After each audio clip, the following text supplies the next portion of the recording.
รถมันบอก ขนาดการคิดเลยเนาะ ไกลไปได้ทหารเข้าไปในวังไปนั้นบ่ชำเฮาไปเมืองนองดอก โอ้ เมืองนองไกลกว่า จ้ะ มันว่าประมาณวัง10ลักมันว่าทหารไปนะฮอดบ้านมัน สิไปมื้อใดพ่อใหญ่ ยังบ่ฮู้ โอ้ ยังท่ากินดองหลานนี่ช่องบ่อนนี่กินดอง ฮะ ดองนี่ในบ้านมื้อ7ค่ำมื้อเดียวก็โลดสิได้ฉัน เรามีคำตอบ ลุงใหญ่ช่ำชุดกับตัวเอง โอ้นั่นเนาะเพิ่น เป็น เนาะ ป้าเขาก็บ่ได้อีกอันพ่อเทั้งผัวเทั้งเมียมาแต่เช้า มื้อใดพ่อใหญ่ดองน่ะ มื้อ7ค่ำ 7ค่ำยังได้จักมื้อพ่อใหญ่ เอ้ามื้อนี้มันก็ค่ำหนึงแล้วก็ยัง6มื้อ เอาแล้วบ่แล้วสิได้ไปแล้วจ้ะเนาะพ่อใหญ่เนาะ อือ ไปเบิ่งพ่อใหญ่นี่แหล้ว บาดนี้เด้อช่องดองได้ดองหนึงก็บ่อนเขามาปัวน้ำข่อยนี่แหละคนในบ้านนี่แหละไปนี่คันรถข่อยบ่ได้ออกมาก่อนนั่นก็แม่นเอารถหมอนี่แล้วไปหมอลูกเลี้ยงข่อยนี่ โอ้ไกลบ่พ่อใหญ่ ฮะ ไกลบ่งานดองพ่อให เอา ญ่ เชฟปูนนั่นแหละบ่ดองในบ้านนี่ได้อดองนั่น โอ้จ้ะ บ่อนไปนั่นก็เชฟปูนพุ่นแหล้วเอารถลูกเลี้ยงนี่ไป อืม นั่นดอกบ่ยากดอกลูกเลี้ยงก็ได้ลูกดองชายก็ได้เราคนลูกหลานชายก็ได้ลูกเฉพาะได้อันคุ้มวังตัวมันชี้คันพุ่นแหละ ก็ต้องตีเขาให้ถามว่ารถกับเมียน่ะรถหรือเมียมาก่อน จังหวะแล้วค่อยว่า หรือว่า ตาม รถ ตามค่อยนี่ว่าสิเอาเมียมาก่อน เอาเมียมาก่อนบ่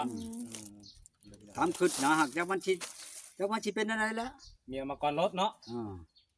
คือว่าสิเอาเมียมาก่อนรถ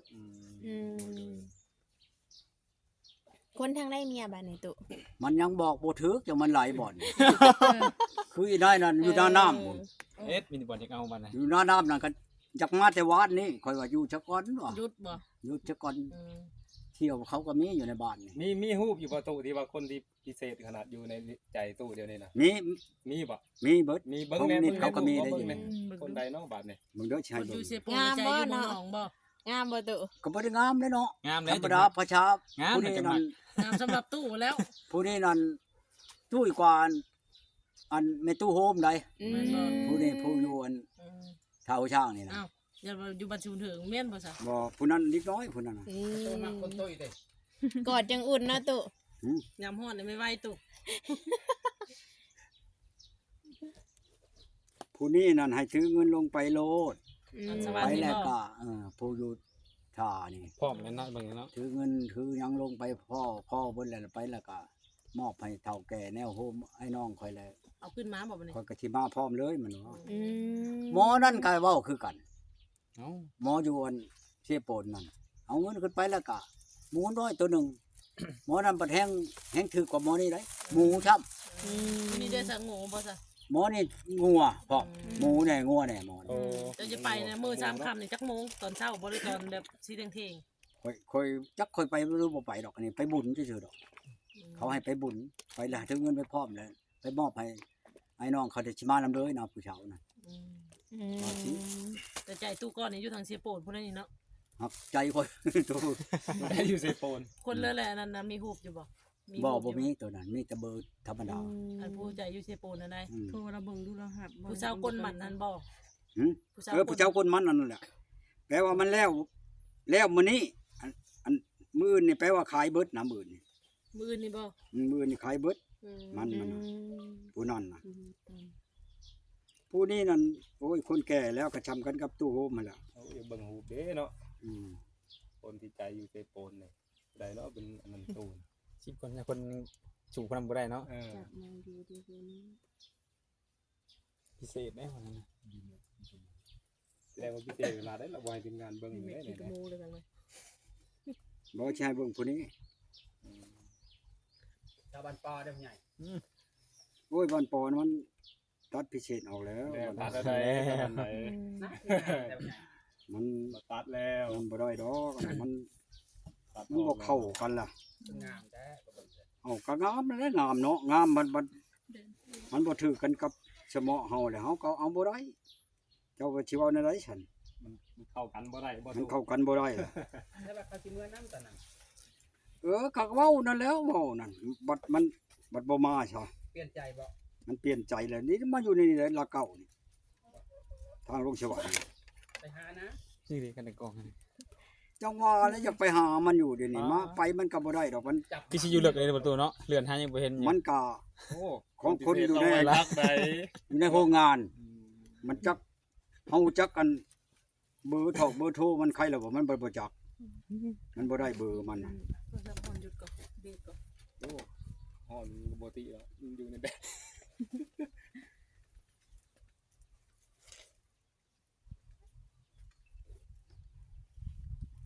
บ่เห็นเบอร์มัน ราคาเบอร์ หลายคนพูดเนาะตุ หืม หลายคนพูดหาบ่พ่อ จน โอ้มันหลายแล้วมันเว้าแล้วเป็นร้อย อืม ลาวอันได้ตุแม่นเป็นร้อยพุ่นนะ อืม เนาะ ประตูนี่จับปลาไหลโตโคตร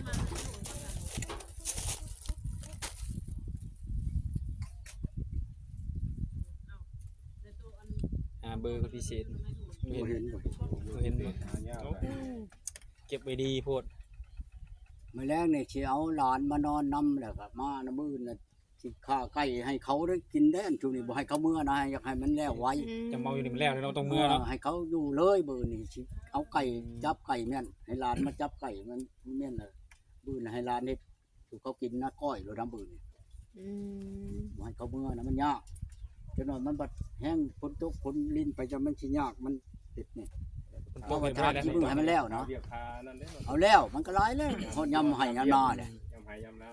จังน้อยบัดว่าวังเช้านี่หายได้เขาจังมาฉันก็บ่มาชับ อืม นี่แต่ว่าแน่นั่นนี่เอาแล้วมันชกเงินเฮาได้วะ เงินกระจายไปแล้วเนาะ เงินไปเอาไปแหละ จ่ายเงินงานบ่เดินให้ จากย่างมันไกลผุดบ้านน้อยหนึ่งเอารถเต็งนี่ไปรถวะ อืม ขี่รถตัวเองไปน้อยหนึ่งเฮ็ดมา มันนำกับโบมาเนาะ โอ้ยบ่นำก็บ่มาเด้ เออ เงินก็เชียร์ไปให้ เงินเอาไปกินแหละแต่มือบุญพุ่น สงสัยเบิดเงินละขี้ข้านในเขตเวียงมัน เออยังว่าบื้นบ่ให้มันโตมึงบ่เฮาสิให้หลานเฮามานอนนำแหละให้มันจับไก่ผู้นี่เฮาบ่อยากจับบ่อยากวนนำนานเรื่องชัดนี่ให้เนาะลูกหลานมาเขามา2คนมาแลงนี่มานอนนี่ คุมเคยบ่คุมนี่บ่แล้วดอกก็บ่คุมนะ บ่คุ้มบ่แล้วได อืม มันก็เลอะๆลาๆอยู่หั่นแล้วบ่ว่าหยังแล้วก็เงินเอาไปกินแล้ว เขาเองแห้งงั้นเนาะ อย่างนั้นดอก มีรถวิโก้ได้สบายได้เนาะตุไปหา โยก ผู้สาวเซโปนไว้แล้วบัดนี้ ก็บ่นั่นดอกเฮาก็บ่เป็นกำเนิดเพื่อปันใจน้ำรถนั่นดอก เอามาแม่น เด้อ เวลาเฮาอยากไปเฮาไป อืม สบาย บ่แม่นว่า สบายเนาะ โอ้ยอยากไปลิ้นหันถือขี่ไปซื้อลิ้นนี่ขี่บ่ก็บ่ปาน ใช้ นั้นดอก ขี่ทางไกลแล้วรถใหญ่ คันมันเท้าไปไกลแม่นบ่ อืม คือเชียโปนเมืองพีนแม่นบ่เมืองน้องแม่นบ่ทางนี้ก็ชะมวยบ่หรือว่า เอาไป เชียกอกเชียกองของเฮาลืมหลายแหละเฮาคือจะไปหาลิ้นหาหัวน้ำเขาเฮาก็ไปคันว่าใกล้นี่เฮาก็ขี่รถจักรกันรถจักรเฮาก็มี อืม นั่นเพียงอีก ทางก็ฮอดอยู่บ่คันมีรถวิโก้นี่ไปทางไหนตุ เอาก็เข้ามาพี่แล้ว เออ มีได้ทางเข้ามาอยู่ได้บ่ ทางเข้ามาดังจังหวะแล้วตัวนี้แหละก็สิจ้างชุบมันเฮ็ดอันหาอันนี้นะก็คันเดียวซื่อๆดอกประมาณวัง10ไปเมตรน่ะ10ไป12เมตรนี่แหละทั้ง อืม ทางกว้างบ่ เออเอาสิปันโกไปบ้านนี่แหละตัวนี้ไปนี่นะ อยู่ไซนะตุเรียนอยู่ อันนะให้บนมื้อเจ้ากายมานี่ ตอนนั้นได้ตุ ฮะ ถ้าว่ายามพลตกมันที่เขาได้บ่ ในห้วยนะ แม่น เช็ดหัวได้ เออ เฮ็ดครัวเนาะ เฮ็ดขัวพี่ ถามเลยเนาะ เฮ็ดลุ่มพี่ขัวน่ะ กลัวยังกลัวใหม่บ่ลงกลัวปูนนี่ สิให้เขาเลื่อยไม้ให้ อืม แป้นนานะไม้อันนี้ก็ในเถียงนี่ก็มีเนาะแป้นมาจิกนี่อย่างนั้นก็เบิดวางเช้าแผ่นมันก็ฮอดแล้วได้แล้วเฮ็ดกะชีเฮ็ดกับน้องนี่แล้ว กับร้านนั้น3คนนี่แล้วเฮ็ดความห้วยนี่เฮ็ดประตูไว้อันห้องเฮาความมาวิแล้วก็ใช้กระแจไว้ ครัวเขาเนาะ เอาแล้ว ตัวเดียวอ่ะ พอพอดีแล้วห้องเฮาเฮ็ดกับน้องครับ เอาเฮ็ด นั่น เนาะ เดียวล็อกกระแจไว้ปานนั้นเลย เจ้าไปแล้วบ่อันนี้อันวิละนี่ครัวน่ะมีต่างหากนี่ความครัวน่ะชาวพันธุ์ความครัวน่ะชาวพันธุ์เขายามอยู่นะหั่นเอ้าอันนี้เด้ฉันหลายไปได้เจ้าไต่ครัวเขานั่นไปอันเมืองเชฟปูนเมืองพีนว่าขี้นี่น่ะก็เดียวชาวพันธุ์ คันรถใหญ่กับแค่นึง รถใหญ่ประเทศหนึ่งอันนี้ก็คือกันแล้วนี่ไปจะเที่ยวก็รถจักรกับชาวพันธุ์ มาลอง รถใหญ่กับแช่นึงอันนี้ก็ดีน้ำไหลเพียงของเฮาเฮ็ดชามคนไอ้น้อง มันมีคนจะเข้ากับเสียเลยเนาะตัว เชีย สมมติรถจากเฮาจะไตได้เพราะยังไงเสียเงินบอก สมมติทีมงานเข้ามาหาตู้เด้ รถจักรกับชาวพันธุ์จังว่า แล้ว อ๋อทีมงานนี่ก็บ่เว้นให้บ่ทีมงาน แบบว่าเฮามาวิทย์แล้วเฮาก็อัดประตูแม่นแล้วเฮาก็ใช้กระแจไว้ไผบ่สิไปได้ในครัวนั่น อย่าเลยแบบทีมงานยังมาลิ้น เฉ น้ำ พาะ แห เดี๋ยวบ่แม่นว่าเฮ็ดอันรวมเฮ็ดเฉพาะ เฮ็ดเฉ เพ พาะ ราะ งา ว่าน นั่ ร น ถ กับ ตู้ ทีม เลย งาน เนาะ กับสิมาร่วมนํอยู่ กันว่าทีมงานมารวม ได้ นำ บ่ เฮา ต้อง ก็ แบบบ่ต้องปิดทีมงาน เอา นะ ก็ ทีมงานจะได้เข้าได้ พ่อใหญ่ทางบ่ได้เฮ็ดพวกบุคคลเนาะ คือว่าคือว่าหน้าทางนี้มันบ่อยากเที่ยวนำเฮาก็มันหลายไปได้เฮาอันลงทุนนั่นหมู่มาเพิ่มใช่เฮาก็ให้เที่ยวคือกัน แม่นๆๆ บ่แม่นว่าเฮาสิบ่ให้เที่ยว แม่น ฮะเจ้าเสีย5ล้านแม่นบ่ อืม เอาเจ้าจะคนชามยังชองแม่นบ่ก็มาเพิ่มมาใช้แต่เจ้าก็เที่ยวผู้นั้นน่ะผู้นั้นมาเติมมันก็เที่ยวอีก อืม แทนทุนเที่ยวนํเฮา อืม นะเฮาลงทุนให้เลยเด้ เฮาจะเที่ยวคือกัน มันก็สบายแล้วบ่เฮาลงทุนให้น่ะ อืม ยักยังนี่บ่จักเชียร์หยังจักซี่จะเที่ยวซื่อๆมันบ่เป็นทางอันนั้นเด้แต่ทางรัฐก็ยังเชียร์เงินเนาะ เฮ็ด ยัง นี่ เชีย ก็ ร์ เสี ภาย ษี เงินได้ แต่ เฮ็ด ละ นี่ ปี เนาะ น่ะ เฮ็ดครัวนี่ก็เสียเงินได้ดิ เอาแล้ว บ่ได้เฮ็ดฟรีเนาะ จังหวะเฮ็ด จ้างคนเฮ็ด เบิ่งกันไปหั่นแหละ เพราะทีมงานนี่สัก แต่เฮาขอเที่ยวน้ำหมู่เลยนี่ ตุ ยังบ่ให้เที่ยวเอาอันยาให้นะกว่าเบิ่งละแม่น ตู้ทีมงานต่อรองอ่ะทีมงานคนละ5,000พุ่นล่ะ คนละ5,000ได้อยู่บ่ ได้ ได้ มาเรื่อยเด้มาเรื่อยสิเนาะ มาเรื่อยเด้ไปเอาจำนั้นโพสต์แล้ววะเนาะ มาเรื่อยมาหลายคัน เห็นบ่ทางเฮาไปเมืองนองกินนี่ เออ พร้อมไปก็ไม่อันนั้นช้ำเลยเหมาะบ่ได้เรื่อยได้หยังได้น่ะเขาลงอันนั้นเอาเองเขาได้ไม่ไหลมาชานไปวันนี้เลยนี่ คืออันนี้แล้วนี่เนาะ แป้งนี่ไม่ไหล มันผ่าเป็น อันนั้นโลดนะเป็นกีบโลดนั่น มันบ่ได้โยกเยกบ่ เออ อยู่ติงเลยเนาะ ไปคือจังว่าติงเป็นแต่ ติงติง บ่ ติงอยู่อย่างเงี้ยคือกัน อืม เจ้าบ่ได้ไปบ่ฉันครัวนั่นน่ะ บ่ได้ไปได้ตุยังบ่ทันได้ไป ยังบ่ได้ไปบ่จนข่อยบ่หารหอมหารไก่มันไผก็เอารถข่อยไปนะเอาความน่ะไผก็ คอยเนี่ยวะกิโล แม่น เจ้าเด้เนาะ บ่เนาะ เออแม่นแล้วเจ้านี่ขี่รถข่อยนะข่อยจนบ่หารมันมาข่อยก็บ่หารไก่อันนั้นข่อยน่ะข่อยจะมันลงน้ำพุ่นนะลงก็บ่เจ็บหรอกของน้ำเนาะ เจ็ดก็ได้มีแต่มือหินมี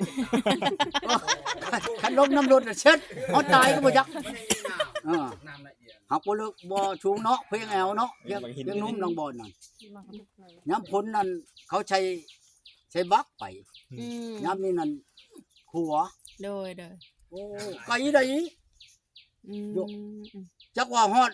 100ปลายเนาะ110 120หรือว่าสิเข้าช่อง100เมตร ความยาวน่ะบ่ตุ ทางยาวไกลนี่ได้โยกว่าแล้วเถียงอันนั้นน่ะจะนี่ไปกว่าเนาะ เป็นชั่วโมงแล้ว กว่าเถียงอันนั้นยากว่าห้วยพุ่นแหละ อืม ค่อยจนว่าจิมมิมป้อพังเชียงรถไต่เนาะไต่ไปไม่อัน ตั้งแต่30นี่30 ไม่เขาฉาดพังชิบบ่ได้ว่าชำเฮาไต่ภาคแล้วโอ้จูบ่ไปวิทย์นั่นบ่ครัวอยู่บ่บ่ที่ไหนบ่แม่นว่าสิติชะม้อยอยู่ได้เนาะไม่เขาค้ำเบิ่งนั้นมันแย่จักันเนี่ย เดี๋ยวควายอูเนี่ยบ่ตุ แบบบ่ปานอู่ดอกครับครัวอีนะผู้บ่ทุนนั่นยก แต่ครัวอู่นี่ข่อยยังกั้นใจได้ข่อยไปในนากระเจาะเป็นนั่นไหนไปกับทิศอ่องไปบ้านนั่นฉับมึงรู้มันท่วมมันครัวอู่พอดีเพียงนมน้ำน่ะโอ้ยไปทุกข์อะไรไหน อืม โทษ ตู่ขอถามในตู่กลางคืนนอนผู้เดียวบ่ บ่อันคือมือชื่นนั่นก็ร้านมานอนนำชอง โอ้ แมลงนี่ก็ชองอีกนี่ให้เขามาจับไก่ให้นี่ อืม ลางมือก็นอนผู้เดียว จับไก่ บ่ ให้ เหงา สั้นๆ บ่ บ่ นอนผู้เดียวนี่ บ่ประตู ฮะ จั บ่ บ เห ไก่ งาบ่ จับไก่ให้สั้นๆบ่ บ่สิจับไก่ขายชุบมัน งาน ยันว่าเพิ่นคอมื้อนั้นยันว่าจะจับพระมือเพิ่นพระกับพระ มันบ่มาเอาดอกมันว่าพะโล้มัน บ่ตู่ มันยังได้มันก็นั่นแหละมันก็โทรมาจับไก่ไม่ให้เด้อแมลง อืม บืนเขาสิไปเอาเขาก็จับนี่นะ มื้อแรงเขาสิบอกเพิ่นโทรมาเด้อซะเด้อเพิ่นจะจับไก่นี่ อืม มื้ออื่นแล้วเขาสิพามาแต่เด้อไป4:00น จับไก่เมียนบ่พาเมาส์มาแบบนี้บ่ แม่นถ้าเธอนอนจับไก่นี่ ไปว่าไปกินก้อยกุ้งอ่ะ น่ะ เมื่อไร ไม่ได้ว่ะ จักแล้วพังมึงจะก้อนนะเบิ่งเขาเฮ็ดอันนี้ก่อน มีแต่พังเบิ่งก่อนอันนั้นก็บ่ให้เขาพังเบิ่งเนาะก็นั้นบ่ให้เขาพังเบิ่งก่อน อันนี้ก็แบบผู้สาวแหละ งานเข่าตัวนี้เนาะ ก็เอาคืนได้บาดเดี๋ยวตู้ คันไปกินนั่นสิไปกินผู้ใดกินงานเพื่อนหมอลำผู้ใด อืม นี่บ่กุ้งเพื่อนหมอ เอา ลำ ลำบ่มีเอามารับเที่ยงค่อยมาไม่เที่ยงค่อยมีกุ้ง เอามาเที่ยงเจ้าบ่ เอามาลำอยู่หั่นเนาะ เอาทำมาลำอันตัวจังนา แม่นละอย่ามาลำอยู่เที่ยงเจ้าฉันมาก็มาจะไปนำเอาเด้อ เอาตัวแทนมาเลย บัดนี้เจ้าเอาชาวหมอลำมาบัดนี้ชาวสัตว์นั่นได้ซะเอาไปพรบ่ซะ เอาก็เอาเป็นไปเป็นผู้ชอย เป็นผู้ช่วยเนาะ ชาวชันเป็นผู้ชอย สาวนางเราเป็นผู้พอดบ่ซะ ชาวนางเป็นผู้พอด ต้องสามัคคีกันแล้วเนาะไปหากัน ไปกินชัมบะคีกันเด้ ท่านแล้วก็เป็น คันค่อยลงไปพุ่นค่อยให้เอา เอา อัน ผู้หญิงเนาะ ชาวชันไปได้ ฮะ ลงไปเถียงกันไปกินกุ้งนี่เอาชาวชันแหน่ไปนำ นี่ที่ลูกซ้อนกับชาวชันบ่ อืม สัญญาเลยเด้อที่เปิดคลิปเชิญโลดนี่มันมือไป ยั นะ ดมันล่มทับกันค่อยนั่นเป็นต้นอยู่ในหนองนั่นยัดเป็นโทษจะน้อยรับเพิ่นว่าโอ้เจ้าข่มขืนค่อยก็สิเอาแล้วกับชาวชันน่ะ น้ำไม่ได้เลิก อันนั้นแล้วจังว่ามันพอดี พอใหญ่จะได้กินมุ้ยแล้วเนาะ จะน้อยบัดกินทั้งกุ้งบัดกินทั้งหมูมันเป็นท่าแล้วเฮ้ยกินแต่กุ้งกับใครแน่บัดกินทั้งหมูพร้อมโยะ เจ้าจะขึ้นบ่มาแงวนะสาวชันจะกินมาแงว ใส่ สาวชันจะกินมาแงวเพิ่นเราตุก่อนขึ้นได้อยู่บ่วะ โอ้ยได้แล้ว แนวที่ใช่ อยู่บ้านเจ้าแล้ว มีบางแงวบางอย่างให้แล้ววะบางอย่างแล้ววะ บ่มาแงวก็มาแงว บางแงวก็มีแล้วบ่ยามนี่มันมี สุก ยามนี้แหละ ยามนี้แหละ ทุกแล้วบ่ สุกแล้วบางต้นก็สุกแล้ว เอ้าแห่งนี้แล้วฉัน สาวชันจะเป็นผู้เก็บ ไปกินหลายอย่างนะไปมื้อนั้นซะเนาะกุ้งก็ได้กิน ให้ เลย ชาวชันเก็บ สาวหมอลำเป็นผู้ก้อยแก้ว นี่มันห้อยแบบนี้พวกมัน ชาวบุรีก็ อืม ไปเก็บนํกัน สามัคคีกันเนาะ สามัคคีกัน เผาเอามาได้ตู้เอ้ยเดี๋ยวนอนผู้เดียวเหงาเด้ โอ้ยทางนั้นมันก็จะเข้ามานั่นแหละมันเนาะเฮาก็คือเว้าหั่นแหละคันที่เว้าเบื้องหนึ่งมันก็ธุรกิจเฮาแหละมันบ่ถึงเขาเนาะแปลว่ามันเขาเว้าบ่แม่นมันน้อยเนาะเฮามันเบิดไปแล้วแล้วไปนี่ก็สิให้เขาย้านเบิ่งแปล หยา ว่าน หยานประตู ฮะ หยานประตูหยาน ย้านทั้งอันนี้แล้วเฮามันบ่ญาติมันบ่พอเขานะมีอยู่ดอกมันหักบ่ญาติมันบ่พอมัน อืม อย่างต่ำเฮาไปนี่มันต้องมีอย่างต่ำมันมีอยู่50ล้านเขาจะไปนั้นได้ได อืม เพื่อหยังเพื่ออ้ายเพื่อน้องไปดำมันเด้บัดนี้ แม่น ของ เนาะ อยู่ของกินเด้บัดนี้ แม่น แต่ชวนเขามันก็ตกอยู่ในชาม10ล้านแล้วบัดนี้ อืม ฉันหนาบัดนี้ในเช่าล้านหันเฮาก็เพื่อแห่ไปหั่นแหละฉันดอก อืม คันเฮามีเพียงพอแล้วเฮาก็บ่ย่านดอกคือกันกับชาวนี่แหล้วนี่เราว่าให้แห่ไปโลดเราว่า อืม ยังต่ำ50ล้านน่ะ ต้นค่าสินสอดเพิ่นหันบ่ บ่ค่าชิ้นโชดก็บ่ได้หลายดอก โอ้ เช่าปลายล้านนี่แหละ โอ้ค่าสินสอดเพิ่นนะ หมูตัวหนึงเงินอีกเงินคันคอน่ะ3ล้านเชื่อตัวหนึงแพรวาหนึง อืม เชื่อดำหม้อได้ บ่ ค่อยจะว่าค่อยบ่เคยเห็นค่อยว่า ฮีดเพิ่นบ่ตก ฮีดกันฮีดผีเขานั่นเชื่อดำหม้อตัวหนึงครับบ่ญาติเนาะเชื่อดำหม้อผมในตลาดชิโนวืด น้าปกลงโกนกันโมเลยชาซอยชาจี เออ อันผู้ที่ว่าสิเอามาก่อนรถนี่บ่ตกผู้นี้บ่ จัก แม่นบ่ ผู้ใดแล้วจังว่าผู้ใดมาก่อนแล้วเอาผู้นั้นนะเบิ่งซะก่อนจักว่าจักสิถึกกันคันว่าถึกผู้นี้น่ะมันก็ช้ำกันกับในตู้โฮมหมู่เจ้าหั่นแหละผู้นี้น่ะ